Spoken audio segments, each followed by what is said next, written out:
Good morning बच्चों। आज हम आपके सामने लेकर के आए हैं लेसन नंबर 2 का।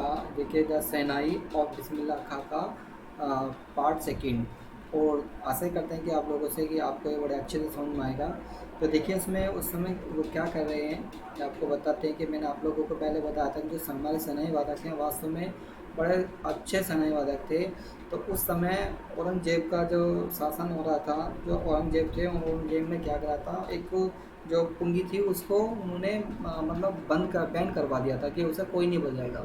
तो पर फिर भी उन्होंने कंटिन्यू जब उसको बैन लगवा दिया था, तो फिर लेकिन बिस्मिल्लाह खान ने एक ऐसे ही एक पोल को लेकर के उसमें ऐसे मतलब उसमें होल से किए, होल करने के बाद में तो उसको बजाना शुरू किया था। तो उस प्रकार वो बड़ी सुंदर जो है वो शहनाई बनी थी।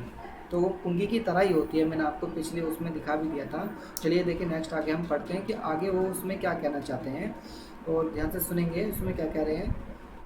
The sound of the shehnai began to be considered auspicious, and for this reason it is still played in temple and is an indispensable component of any North Indian weddings. In the past of the Senai was part of the Nobat or traditional ensemble of 9 instruments found at royal courts. Till recently, it was used only in temples and weddings. The credit for the bringing this instrument onto the classical stage goes to Ustaz Bismillah Khan. तो ध्यान देंगे, सबसे पहले हम लोग word meaning पर ध्यान देंगे। देखिए कंसिडर्ड का मीन्स हमारा होता है, इसे बोलते हैं रिगार्डेड, यानी कि सोची जाने लगी।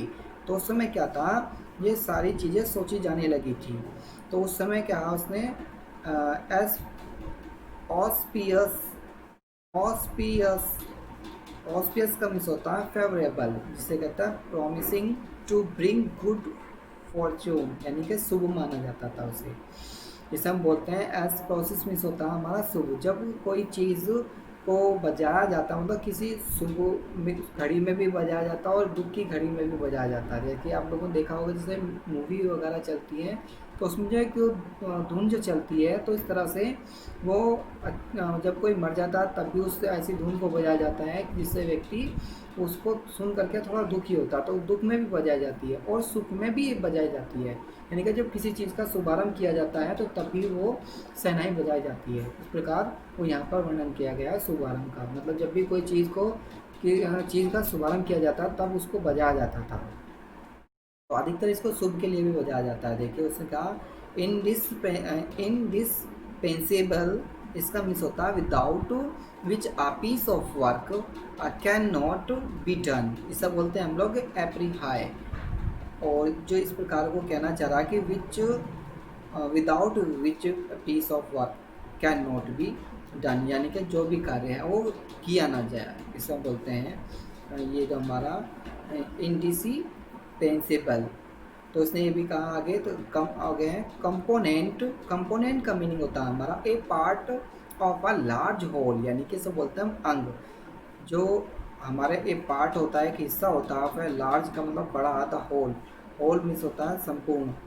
तो उसने कहा अंग, तो इसमें अंग की बात कर रहा है। कंपोनेंट का मीन्स होता है हमारा उस अंग की बात कर रहा है। तो उसमें आगे कहा है इनसेंसिबल का मीन्स होता है हमारा इंस्ट्रूमेंट कंसिडर्ड एज आ ग्रुप, इसे बोलते हैं कि यंत्र समूह बोलते हैं। और रिसेंटली का मीन्स होता है हमारा लेटली, इसे बोलते हैं लेटली कह लो या रिसेंटली कह लो, इसे बोलते हैं हाल ही में या अभी अभी।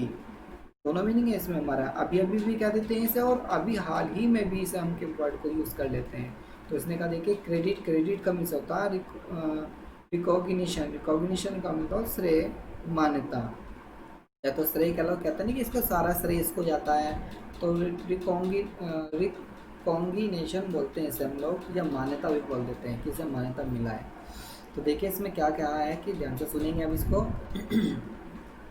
The sound of the shehnai, जो शहनाई का जो साउंड था मतलब आवाज़ थी, तो बिगेन का मतलब तो शुरू कर दिया गया था, टू बी द कॉन्सिडरेटेड का मतलब था सोची जाने लगी थी, और स्पेसिस का मतलब शुभ। अब देखिए उसने कहा शहनाई की जो आवाज़ थी, तो शहनाई साउंड का मतलब था आवाज़, तो शहनाई की जो आवाज़ थी वो आ, आवाज़ को शुभ समझा जाने लगा। क्या कैसे? जो शहनाई की जो आवाज़ थी उसको शुभ समझा जाने लगा। अब ऐसा नहीं था केवल उसका अशुभ माना जाता था, जैसे कि आप मैंने आपको बताया था पिछली वीडियो में कि औरंगजेब ने उस जो पुंगी को बंद करवा दिया था, क्योंकि उसकी आवाज़ बड़ी बेकार थी, इसलिए उसने उसको बंद करवा दिया था। पर लेकिन इसकी आवाज़ बहुत अच्छी थी, शुभ मंगल कामनाओं के लिए उसकी शहनाई का प्रयोग किया गया था। तो इसने यही कहा, देखिए सेंटेंस को ध्यान से सुनेंगे, the sound of the shehnai began to be considered as pure. तो उसने कहा कि जो शहनाई की आवाज़ को शुभ समझा जाने लगा, एंड फॉर दिस रीज़न, और ये भी कहा इस रीज़न के लिए, इस कारण, तो it is still played in temple and is an indispensable component of any north Indian weddings. तो उसमें ये जो कहा कि ये जो है और इस कारण से, यह भी लिखा ना, एंड फॉर दिस रीज़न, यानी कि इस कारण से जो शहनाई थी अब भी मंदिरों में बजाई जाती थी। और इसने ये भी कहा उत्तरी भारत में, ये भी कहा उत्तरी भारत में किसी भी विवाह का अपरिहार्य अंग बन गया अब वो। मतलब जब भी कोई व्यक्ति अगर कोई विवाह करता है तो उसे शुभ माना जाता था, तो विवाहों में भी उसका प्रयोग किया जाने लगा, उस शहनाई को बजाया जाने लगा, और मंदिरों में भी उस शहनाई को बजाया जाने लगा, क्योंकि उस समय में शहनाई को बड़ा शुभ माना जाता था। तो उससे उस जगह मंदिरों में, शादियों में उस शहनाई को बजाया जाने लगा।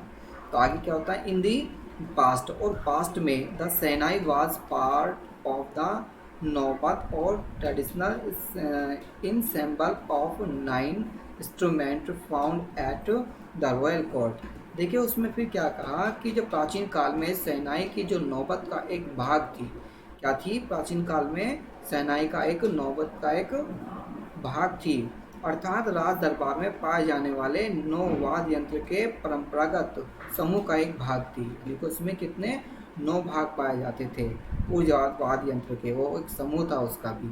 तो उसमें आगे क्या कहते हैं, जो समूह था उसने कहा आगे, टिल रिसेंटली, मतलब हाल ही में, it was used only in temple and wedding, और इसका जो अब तक जो प्रयोग किया गया था मंदिरों में और विवाहों में ही केवल इसका प्रयोग किया जाता था, किसका, शहनाई का। तो उसने कहा the credit for the bringing this instrument, अब जो क्रेडिट किया जाता था, इसका श्रेय जो जाता था, वो सारा का सारा जो श्रेय था वो इंस्ट्रूमेंट का जो क्लासिकल स्टेज गोज टू उस्ताद बिस्मिल्लाह खा, यानी कि जो भी इस यंत्र को शास्त्रीय संगीत के मंच पर लाने का जो सारा का सारा श्रेय जो दिया जाता है, वो दिया जाता है उस्ताद बिस्मिल्लाह खा को दिया जाता है। याद रखना, जो उस्ताद बिस्मिल्लाह खा हैं, इसके सबसे बड़ा श्रेय इन्हीं को जाता है और किसी को नहीं जाता है।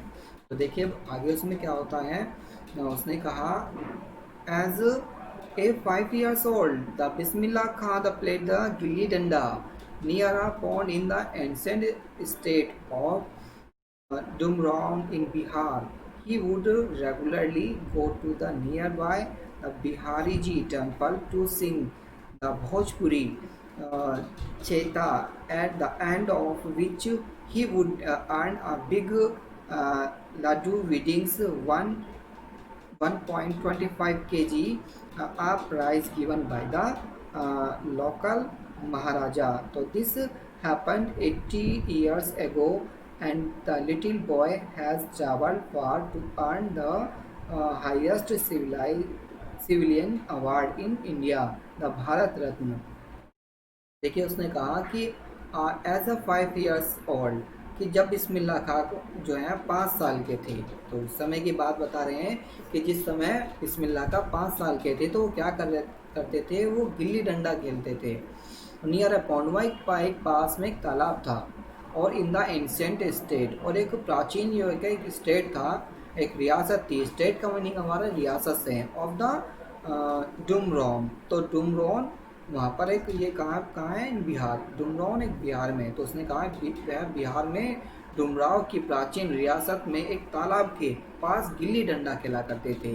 तो he would regularly go to nearby Bihari ji temple. और वो क्या करते थे, और वह नियमित रूप से एक समीपस्थ यानी कि नियर बाई का मतलब पास में क्या था, एक बिहारी जी के मंदिर में भोजपुरी चेता गाने के लिए जाया करते थे। किसके लिए? एक चेता होता है वहाँ पर, एक मतलब एक गीत होता है जो गाया जाता है, तो चेता होता है वो। तो उस प्रकार का वो गीत वहाँ गाने गाने के लिए उस टेम्पल में जाया करते थे। वो भी क्या था, बिहारी जी के मंदिर में भोजपुरी चेता गाने के लिए वो जाया करते थे। एट द एंड, और अंत में क्या होता है, उसने कहा एट द एंड, तो विच ही वुड अर्न, वो उसने कमाया भी, अ बिग लड्डू विडिंग्स।